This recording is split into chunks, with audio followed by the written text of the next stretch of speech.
KEET-TV and the League of Women Voters of Humboldt County present a forum for candidates running for the office of Recorder County Clerk, Registrar of Voters of Humboldt County. Viewers may submit questions during this forum by calling 707-445-0811. This forum is also being streamed live at our KEET.org website. And now your moderator from the League of Women Voters, Bird Lochte. Good evening. I'm Bird Lochte with the League of Women Voters of Humboldt County. I'd like to welcome all our viewers tonight for a live candidate forum with the three candidates for the office of Recorder Clerk, Registrar of Voters.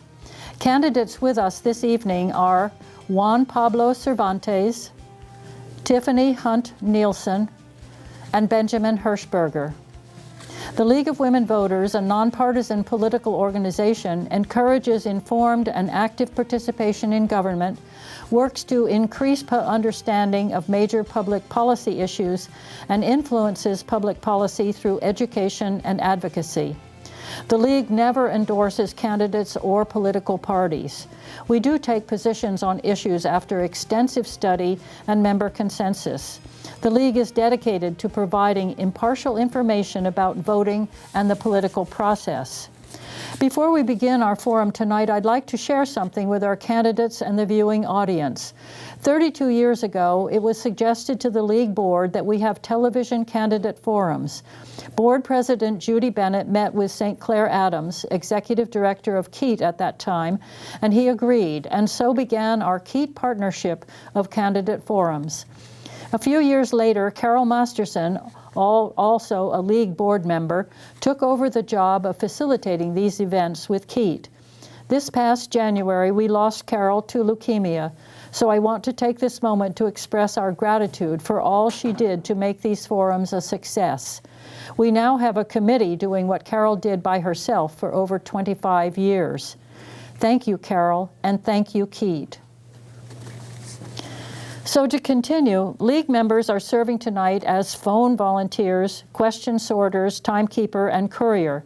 Their names will appear in the credits at the end of the program. Since our program tonight will include the use of questions called in from viewers, I encourage you to begin calling in your questions now to 707-445-0811. Our volunteers are waiting to take your calls. The format for tonight's forum will be as follows. Each candidate will be given a maximum of 1 minute to respond to questions previously sent to the League or phoned in by the viewing audience. At the end of the question period, each candidate will have the opportunity to make a 2-minute closing statement. The candidates have drawn lots to determine the order of closing statements. The Clerk Recorder, Registrar of Voters, records or files various documents and maps, registers all births, deaths, and public marriages occurring within Humboldt County. Once recorded or filed, the documents and certificates are made available for examination within the office for interested parties. Clerk functions in the Clerk Recorder's office include issuing marriage licenses, performing marriage ceremonies, and registering public and confidential marriages. The office also performs services related to the filing of fictitious business name statements, filing of notary bonds, registration of professional agents, and similar services. Under administrative direction of the County Administrative Office, the Registrar of Voters is responsible for the operation, administration, and direction of the Elections Department, with primary responsibility for the registration of voters, the holding of elections, and all matters pertaining to elections, and to do related work as required. The salary ranges from $132,808 to $150,259. Again, the number to call with your questions is 707-445-0811. For our first question, we will begin with Juan Pablo. And the question is, what inspired you to enter the field? What makes you passionate about this office? And what is your vision for Humboldt County's office if you are elected? Well, that's quite the question. I put my name in the hat at a direction from a mentor in the workplace. What drives me is a passion for democracy, something that's kind of been with me my whole life. My mom gained her citizenship later in life. That moment was transformative for our family. She hasn't missed an election since that point. That carried over into being a poll worker since I was 17, where I see the elections office and the clerk recorder's office going forward is a more accessible place, somewhere where, regardless of your geography, ethnicity, cultural background, you'll have equal access to both elections and our other services. Thank you. Your answer, Benjamin? Thank you. I started at the county about 26 years ago, and about 16 years with the county clerk recorder's office. I was asked to come on board by the current administration at the time. I've always said politics has never been as interesting until I started working in the field where there's politics. Been happy to be part of the system, working with both the clerk recorders and the elections department. I appreciate the opportunity to be here and serve the county as I have for the last 26 years. Thank you. Thank you. Tiffany, your answer, please.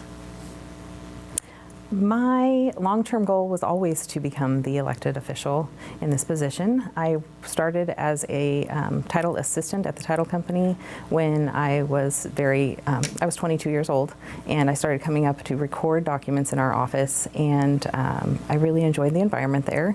I chose to leave the title company and come to the recorder's office after 17 years at the title company because I wanted to be able to serve the public better here in our office. And I was encouraged to run for the position when the current elected decided not to run by a lot of professionals in the real estate business because they would like to hear their voices, have their voices heard in the recorder's office more prevalently. My vision for the office is to provide better public service. Thank you. Thank you. We begin with you, Tiffany, for the next question. What organizational and leadership skills do you have to coordinate the many people and facilities of the departments? My leadership skills actually started when I was very young. I was raised as a 4-H'er, and I became an FFA member as well. I went to several leadership conferences. I was allowed to go to Girls State when I was a junior in high school. I held elected positions all through elementary school and high school, president, vice president, secretary, all of those positions, and I really enjoy working with people in that kind of forum. So my leadership history is actually I taught classes for the real estate business, and I taught foster parent classes for the county in the past. I was the operations assistant for the title company where I taught the classes and helped with the hiring and training for all employees. Thank you. Your answer, Juan Pablo? My leadership and organizational skills stem back to my time at Humboldt State University, or Cal Poly Humboldt State University, where I was the president of an advocacy nonprofit. Since then, I've done graduate coursework in public administration that have fortified my skill set when it comes to running such an organization. Beyond that, I've done a lot of work with nonprofits in the area with outreach in mind, and presently I'm the elections manager overseeing the elections office and the election that we're currently in. Thank you. Your answer, Benjamin? Yes, thank you. So when I started 16 years ago with the clerk recorder's office, I was brought on board by the then administrative head because she needed help with the organization between the two departments. She needed the extra experience with the financial, which I do the budgets for both departments, during my time there, I've progressed and worked within both departments doing tasks that they were given to me by my boss. I think that the skills that I have now working with the departments have assisted me in being a good candidate to help both departments. Thank you. We'll begin with you, Benjamin, for this question. What do you consider the challenges in this department? I think the challenges for this department right now, especially during COVID, is a need for training. We've definitely need more people who have experience with the changes that we've gone through. For the elections department is to make sure that it is still accessible to the public. It is a very progressive department that needs to continue the way it is.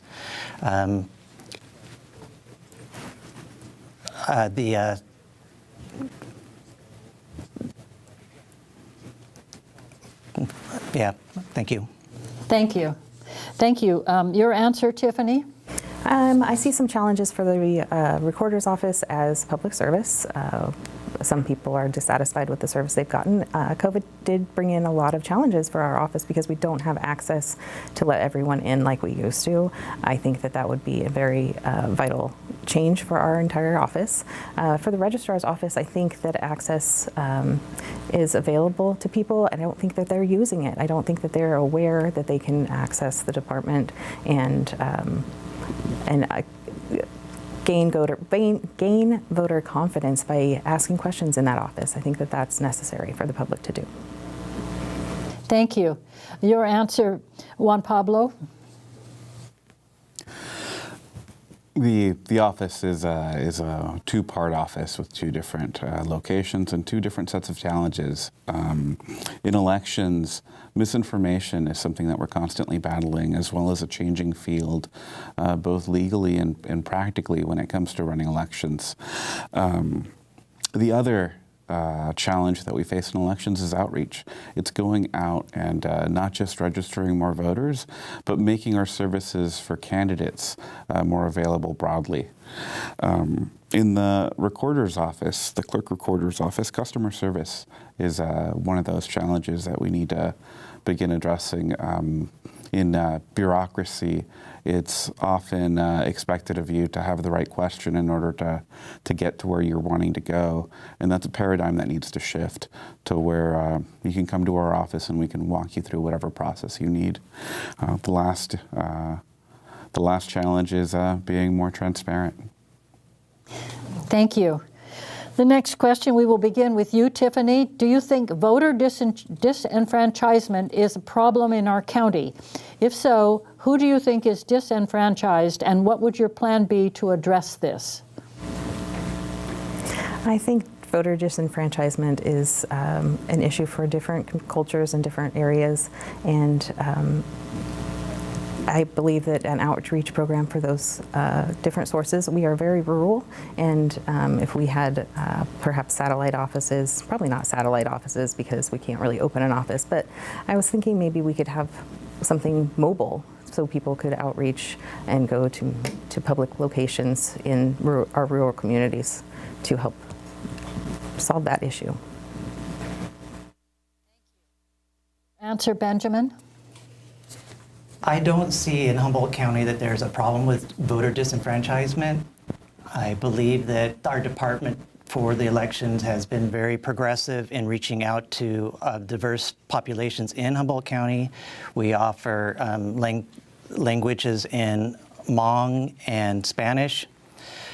I believe that this department is proactive in making sure that everybody has an opportunity to register and to vote, and would like to see that progressed. Thank you. Your answer, Juan Pablo? I think we do have some voter disenfranchisement. I think we have underrepresented communities. I think that that we've set a strong base in terms of process to where everybody has a seat at the table. But I think the next step forward is going out and bringing the table to people. I think we have communities in Hoopa, we have communities down south that have a harder time accessing both our clerk recorder services and our registrar of voter services. I think Vote by Mail goes a long way in addressing some of those issues, but I think broader voter engagement is key. And I think that's work that we're capable of doing, but that we need to acknowledge that we need to do in order for that work to happen. Thank you. Before we go to the next question, I'd like to remind our audience, please call in your questions, 707-445-0811. So for the next question, we will begin with Juan Pablo, and the question is, what 3 endorsements are the most important to you? So the first endorsement that comes to mind is the Central Labor Council for Humboldt and Del Norte counties. I was previously a union steward. Unions have been a pretty strong force in my life, and I'm proud to have that endorsement. Bonnie Neely, who's a former supervisor, has been incredibly supportive throughout this whole process. Campaigning it's a weird and difficult thing, and she's been a guiding force in going about doing it in an ethical and true fashion without losing my values along the way. The third endorsement is Gary Eagles, former superintendent. He went about this work in a nonpartisan way, and the advice he's given me in that regards in bringing service to bear at the forefront of a campaign has been invaluable. Thank you. Your answer, Tiffany? My 3 biggest endorsers are the Land Surveyors Association of Humboldt, the California Association of Realtors of Humboldt County, and Billy Hansel, but also the other real estate professionals, attorneys, surveyors, brokers. They've have an outpour of support for me, and I really appreciate it. Thank you. Your answer, Benjamin? Yes, thank you. So I have not actively sought endorsements for my campaign. I've primarily financed and promoted my campaign on my own. I would say that my biggest endorsements would be the people who have come to me to help put my signs out, put my information out, and to assist with whatever needed to be done. That would be the biggest endorsement, would be the people who are behind me. Thank you. Our next question, we will begin with Benjamin. How long have you been with the county? Thank you. Like I said, I've been with the county for 26 years, started as an entry level in payroll in the auditor's office, moved my way up to various departments to where about 16 years ago I started with the county clerk recorder elections department. I've been with the county with that department for 16 years, crossing boundaries between both departments. Thank you. Your answer, Juan Pablo. Approximately 6 years. Thank you. Your answer, Tiffany. I was technically a county employee when I started foster parent classes. I used to teach them after I became a foster parent, and we adopted some of our children. So technically I was a county employee since 2010, but I've been with the recorder's office for 3 years. Thank you. We'll begin now with Juan Pablo, and the question is, I've heard that the clerk, reporter, registrar of voters office runs off a relatively small budget and is under-resourced. How will you advocate for more resources? Do you have previous advocacy experience? Absolutely. I think there are both grant monies out there that are outside of the county. We don't just need to go to the Board of Supervisors coffers in order to further our services. I have a broad amount of experience advocating for the CSU and ensuring that they get their fair share of state dollars and federal dollars. I think I could bring those skills to Humboldt County and see about making the office more accessible and secure with monies that are coming from Sacramento. Thank you. Your answer, Benjamin. Yes, thank you. So I'm the fiscal officer for both departments, so I do the budget for both departments. I budget very liberally, but I spend very conservatively to make sure that we have enough funds to make it through the fiscal year for each department. Every fiscal year that I've done the budget, there's been maybe 1 year where we were close to not meeting our budget. I think there's plenty of money in the county that funds our departments. Again, there are other funding that could be done for elections and maybe the clerk recorders, but the clerk recorder's office mainly funds itself. Thank you. Your answer, Tiffany. I agree with Ben. Financially, the clerk recorder's office brings in quite a bit of money daily, and he manages it well, and our elected has managed it well, and the resources that we've required, we've been able to attain. And I think that grants are a great idea for the elections office. I think that would be a wonderful way to bring in extra revenue for that service. Thank you. We'll begin now with you, Tiffany, for this question. What do you feel are the most important improvements needed in the department? Improvements. Accessibility for the recorder's office and the clerk, because people don't feel like we are accessible. We are on the 5th floor. It is complicated to get there, and people get lost. Improvements we've already done for the recorder's office include our e-recording, and we've released our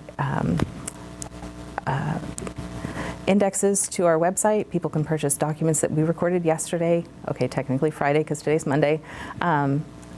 Purchase those documents today on the website from the comfort of their home or their business. It is very convenient and very useful tool that a lot of people are not aware of. So I think that public outreach is a great idea to provide that information.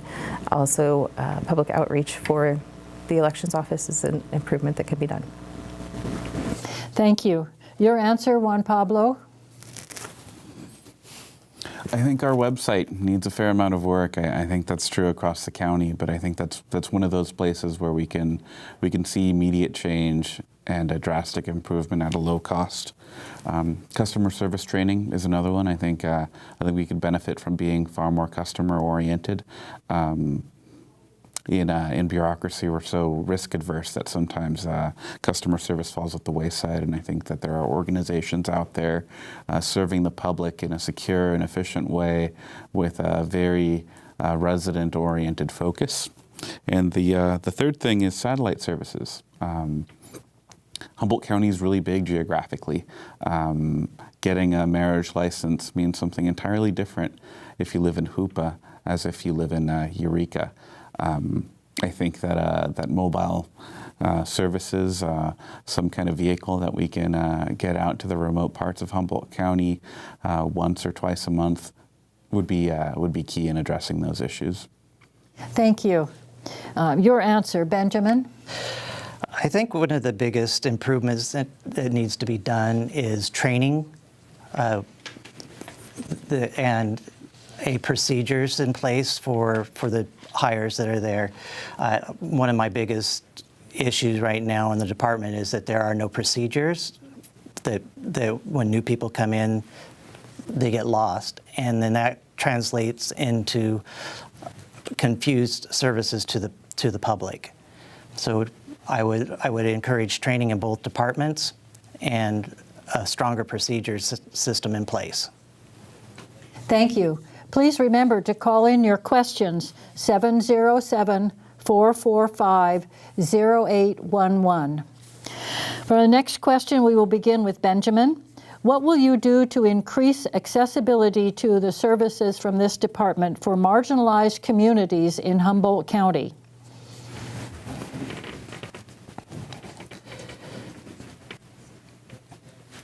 One of the things that we do is in the recorder's office, if somebody needs our assistance, we will go to them. And I think that can be done throughout the county. If they're disabled and they can't come into the building, we go out to them, we get whatever material they need, go back to our office, prepare it, go back out to the people. So I think that we can do that as far as the county-wide doing it. The assistance is, I think, key to helping the people. Thank you. Tiffany, your answer, please. Increasing access to the recorder's office has really been done. You can apply for a marriage license on our website. You can get vital records, birth, death, and marriage certificates through the website. You can purchase documents from the website. All of these things are very accessible through the internet. People have them on their phones. If there are issues, we are ready and willing to answer the phone.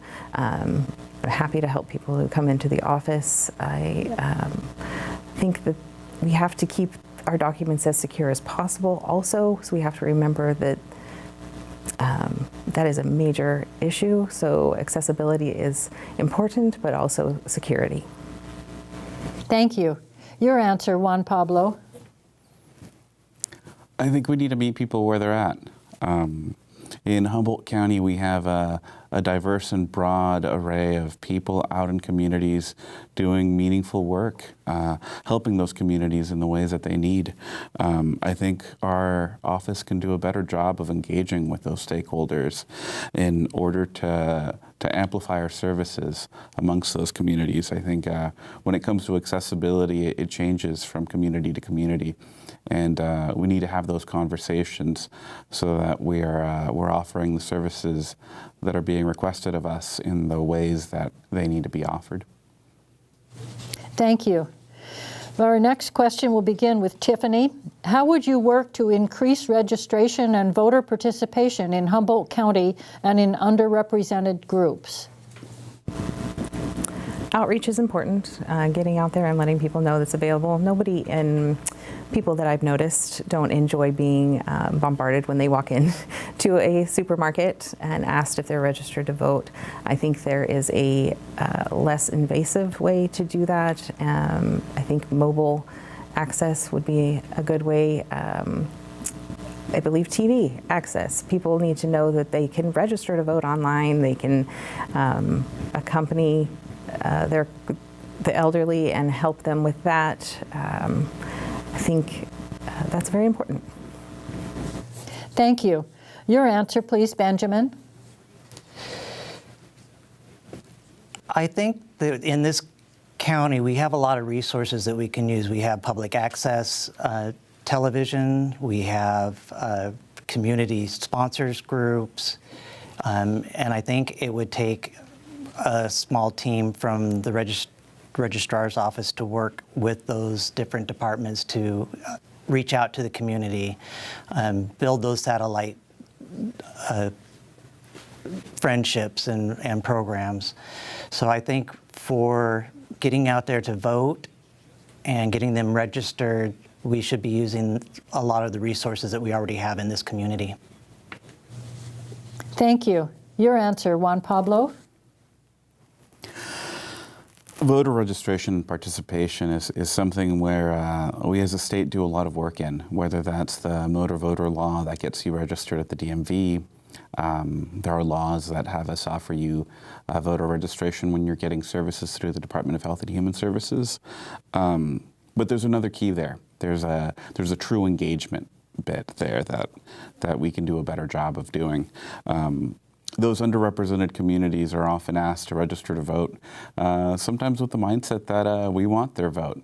I think a step that we can do, or a thing that we can do to increase their stake in the election process, is doing a better job offering candidate services to their community members.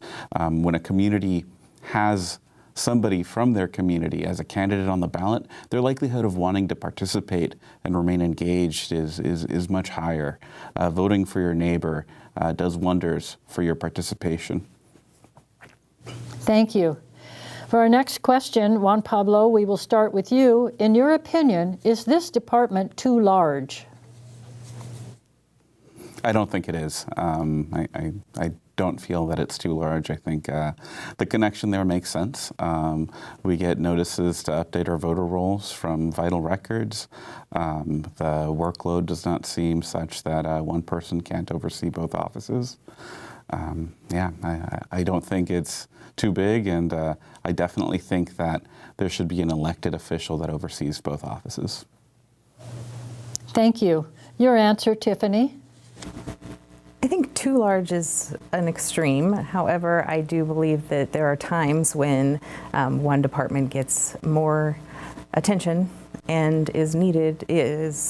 requires more overseeing than the other, and it gets left behind. And so I think it's important to manage our time well and make sure that nobody gets left behind. Thank you. Your answer, Benjamin? So I think that both departments are challenging, but it's not unmanageable. I think if you build a good team in each department, a good management structure in each department, that would assist the elected head. That's what I would like to do, is build a team system in each department that would help and those needs when you can't be in one department or the other. Thank you. Please call in your questions to 707-445-0811. The next question, we will begin with Benjamin. What draws you to public service? I think I've always been drawn to public service to assist people, to help people. It's just always been something that I've wanted to do. In our office, I've always encouraged people of ethnicity to be the voice for the people that they know. Whether it's Hispanic or the Hmong, we need those people in our office to show the diversity that we have and to assist in the diversity of our community. Thank you. Your answer, Juan Pablo? Being a first-generation Mexican-American, I often functioned as my parents' translator. Beyond that, I functioned as their advocate when they engaged with government services. That's something I carried with me, that interaction, that bringing government to a place where it's accessible to people, to working class people. What drives me in public service is I want government offices that treat my mother in the way that I want her to be treated. I want anybody to come into any of our office and get treated rightly with respect and given every opportunity that the rest of us have. Thank you. Tiffany, your answer, please. Draws me to public service. When I was in 4-H, part of the pledge was my hands to larger service. It was something I grew up with, and it was instilled in me. And my father served on many boards for our community. He was on the school board, he was on the livestock board. I was raised on a cattle ranch, and I was taught that you serve others before you serve yourself. We had to take care of the animals, we had to take care of the youngers, we had to take care of the elders prior to helping ourselves to anything. And that's how I lived my life. That's how I helped my children to grow. My 3 adopted children, that was part of service to them, but it was also a service to me, bringing them into our family. And I want to improve the world and help everyone get the service that they deserve. Thank you. For our next question, we will begin with you, Juan Pablo. How would you maintain the reputation of Humboldt's fair and honest elections department? I think we continue with radical transparency. I think we have solid processes that are secure. And I think we broadcast them further beyond that. I think we use the tools available to us with technology in order to get out and to bring people in. We connect with our communities. We talk to stakeholders and have them be a part of the process. For any skeptic, the biggest way that you can get to know and have full confidence in our process is to join us as a poll worker, to join us as an election worker. I encourage that mindset going forward, whether it's serving as a poll worker or watching our logic and accuracy tests on YouTube from the comfort of your own home. I think offering people a broad array of ways that they can engage with us and see our transparency, that meets their needs. I think that's key. Thank you. Benjamin, your answer, please. I agree. I think the Transparency Project in Humboldt County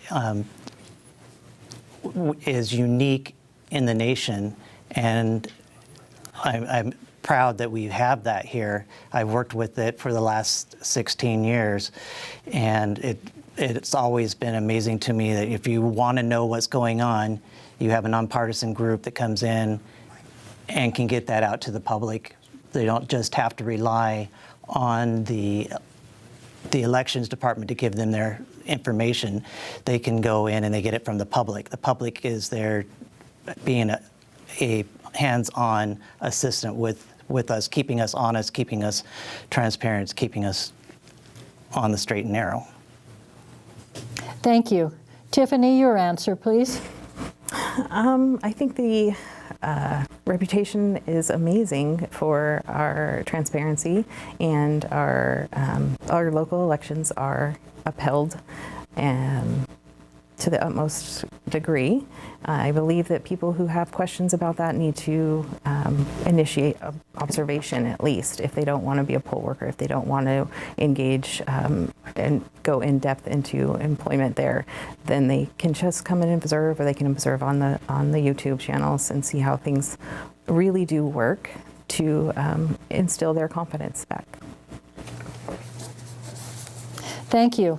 For our next question, we will begin with you, Tiffany. What do you consider the important attributes of this position? The important attributes of this position would have to be transparency for the election. That's extremely important. A good leader, somebody who knows how to motivate people in a positive way and encourages them to expand their education and become a more productive employee at the county. Thank you. Your answer, Juan Pablo. I think an analytical mind is one of the major components to this job. I think being able to analyze election code and government code is key to being able to be compliant with said code. I think empathy is another attribute that's critical for the job. I think anytime that you oversee people, you really need to have insight into how they're doing in order to nurture those careers. The final attribute is, I think, a good sense of ethics. I think being able to distinguish right and wrong, understanding that we treat people like people and not things, and a humility in wanting to better oneself. Thank you. Benjamin, your answer, please. I think one of the most important attributes is leadership, that you have to be able to divide yourself between two departments in two different geographical locations. And in more than just being in leadership, I think that another important attribute is being an assistant, that you be willing to do what you're asking others to do and to lead by example. I try to do that every day in my office, to lead by example, to be an assistant, not just a leader, but help out where I can, when I can. Thank you. For our next question, we will begin with you, Benjamin. How many employees are in this department? There are 10 employees, full-time employees with the recorder's office, and I believe what I've budgeted for the elections is 6 full-time positions.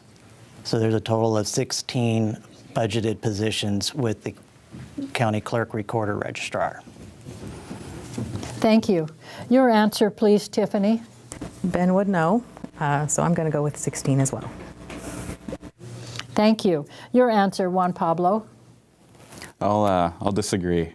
We have 16 full-time employees, but we have many more extra help employees and poll workers currently. Our office balloons from 6 to about 100, depending on what's going on in the year. So yeah, more than 16, less than 100. Thank you. Tiffany, we will begin with you. The next question is, how can the League of Women Voters and other organizations support the Registrar of Voters department? I don't believe that any outside force needs to support the recorder or clerk's office. The Registrar of Voters, I believe that you can encourage members to volunteer their time, assist with polling stations, and come in and be part of the process. Thank you. Benjamin, your answer, please. So for the clerk recorder, I would agree that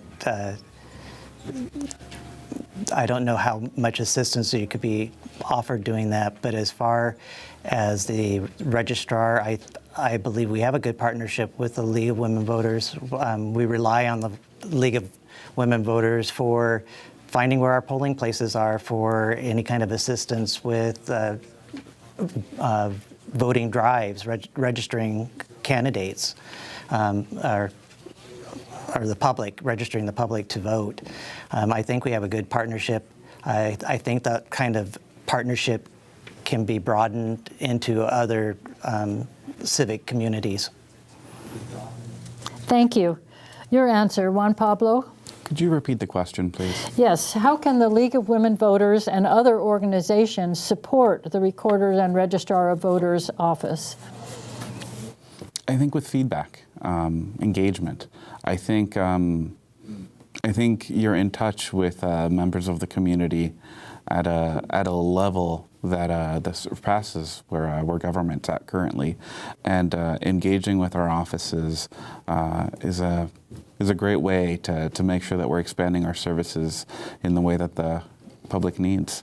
I think when it comes to some other nonprofits and advocacy organizations, helping us understand how our services impact your clients and your constituents is key. It's impossible for us to have those kinds of conversations at the levels that community leaders are having when they're doing it full time, and we're currently engaged in the bureaucratic work.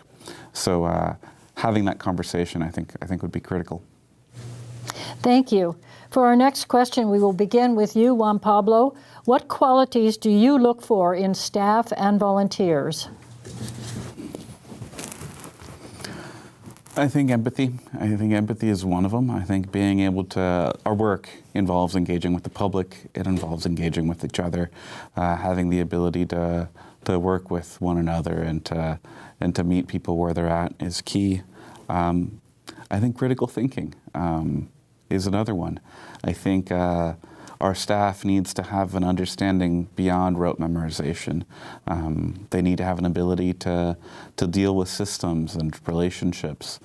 In the elections office, about 20 laws get passed every year that changes the way that we do business.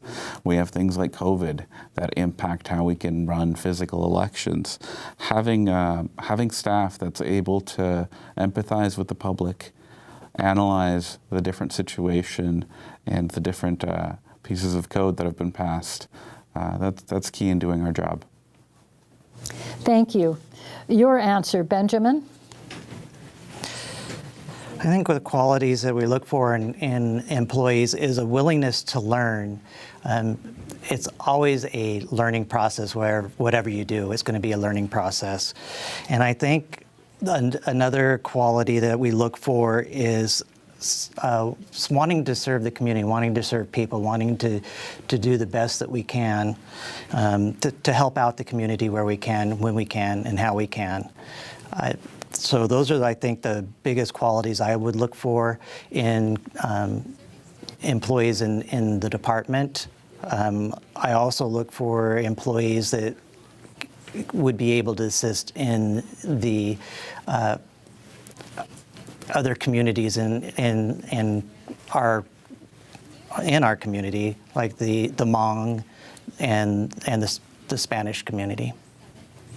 Thank you. Tiffany, your answer, please. Thank you. Qualities I look for in staff and lead volunteers. I think that it's very important to have an attention to detail quality when working with any of these. There are statutes and laws and codes and regulations that we all must follow on a daily basis, multiple times. I think that a personable person is good for serving the public. I want someone to be considerate of others, because we all work together and we work as a team, and it's very important that we are able to communicate with one another. Critical thinking is a key, and also willingness to cross-train. These two offices do have two different locations and lots of different services that we provide, and it's much simpler if somebody's willing to volunteer their time. It's not a volunteer because you're actually paid to come work on weekends and evenings. If you're at the recorder's office, you can actually go over and work at the elections office as well. Thank you. This will be our last question, and we will begin with you, Tiffany. How do you support your employees? I support my employees by being willing to do anything that I ask them to do. I am a firm believer in being in the trenches with everyone, and if I ask somebody to do something, I hope that I would be willing to do that same thing. I was raised on a cattle ranch. In every job you have to shovel stuff. So I think it's very important to support your employees, have communication with them, talk to them, understand where they're at. We all have good days, we all have bad days, and it's important to be considerate of others as well. Thank you. Juan Pablo, your answer, please.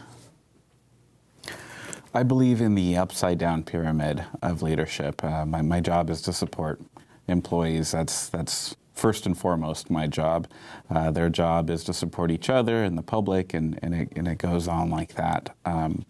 Part of that job is to help them through the administrative processes, their paycheck, timekeeping, HR issues, anything regulatory, the dissemination of new statutes and how they impact their work. These are all things that's in my purview to do for them so that they could better help others.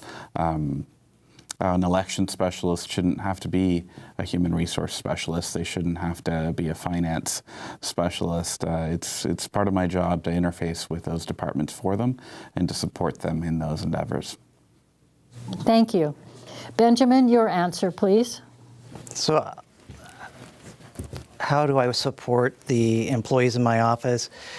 First and foremost is a leadership, that I know what's going on, I know what I'm doing, and that I can impart that on them, and that I give them the resources that they can use to better understand their positions.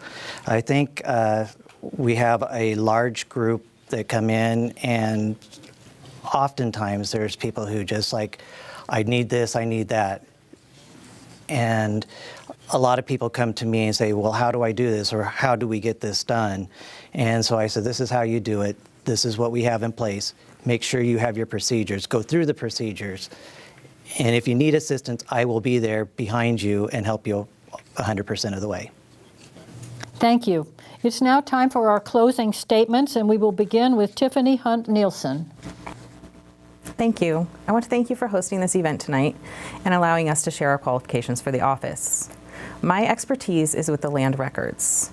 I researched, created, and recorded the documents when I was at the title company, and now I record the documents pertaining to real property in Humboldt County every day. As a recorder with title company experience, I have the support of many in the real estate business. Not only agents and title professionals, but the Land Surveyors Association of Humboldt County has endorsed me, as well as many other surveyors individually. Also, local attorneys, brokers, lenders, and lots of property owners. The Election Transparency Project is a priority for me.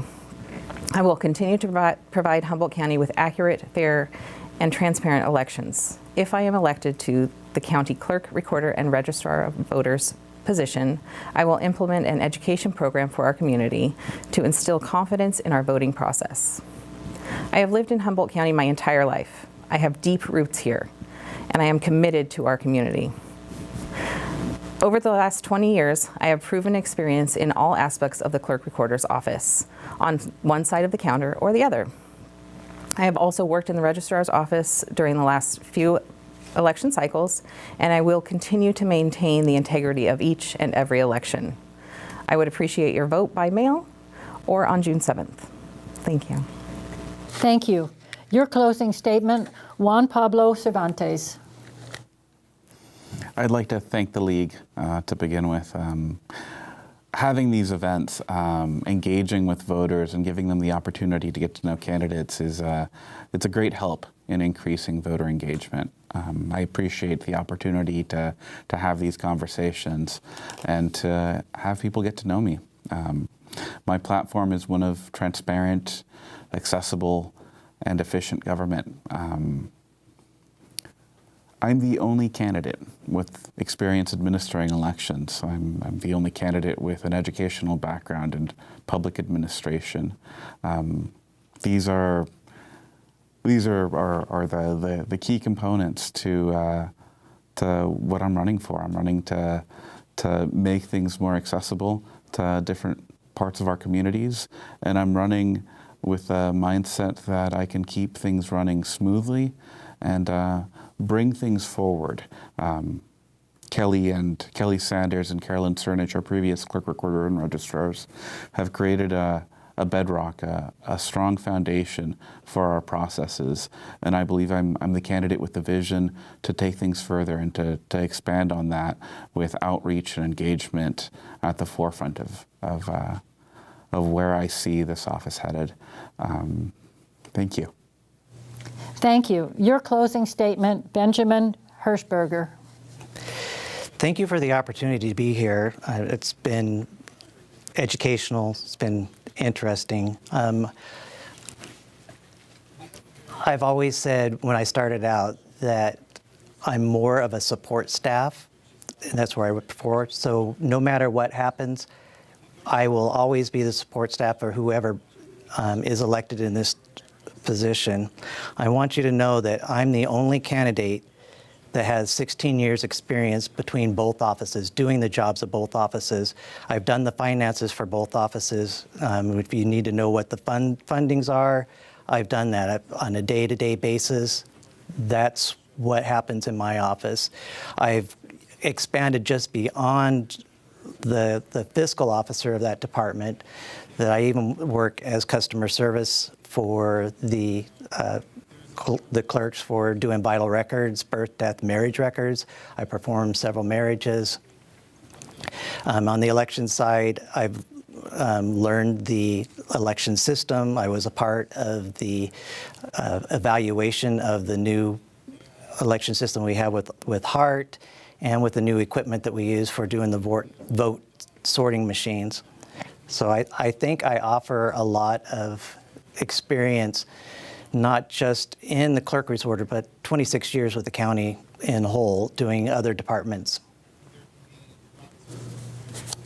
Thank you. This concludes tonight's program. I'd like to thank KEET-TV for airing the forum to help voters be more informed about their voting choices. Membership in the League of Women Voters is open to all women and men 16 years and older. If you'd like to know more about us, please call 707-444-9252 or go to our website at lwvhc.org. Our website includes a complete schedule of upcoming candidate forums as well as additional information about our league.